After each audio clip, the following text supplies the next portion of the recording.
Umiinom pa rin ba si Miss Ayang ng Aishi Tokyo? Ang sagot doon ay hindi na. Hindi ako umiinom ng Aishi Tokyo. Kundi pinapapak ko siya.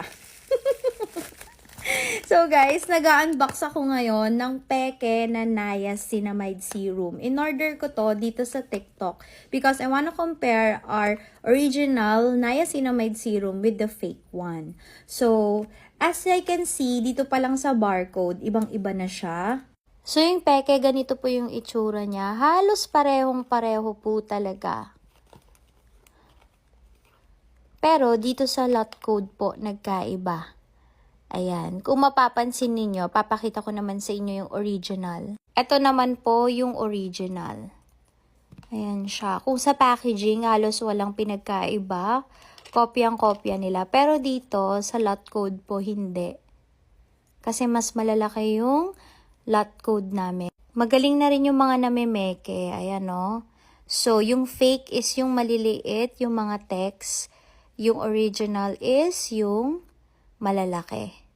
And kung mapapansin nyo po, ayan, halos pareho rin sila ng color. Ang galing talaga nung kumopya. Pero mas dark po yung sa amin, mas light po yung kanila. Ayan no, yung gold niya. Ngayon, subukan nating buksan itong peke. Okay. So, ito kasing Niacinamide Serum namin. 3 years na to and perfect siya para sa lahat ng mga gumagamit ng something to lighten their dark spots. So, it looks like this. Ayan. Ito, wala siyang 24K gold and malabnaw siya. Ayan, super runny siya. And wala siyang amoy. Ayan.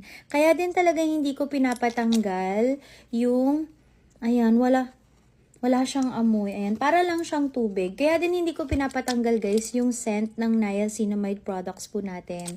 Kasi pag pineke po siya, ganito yung mangyayari. Tapos yung text niya dito sa loob, ibang-iba.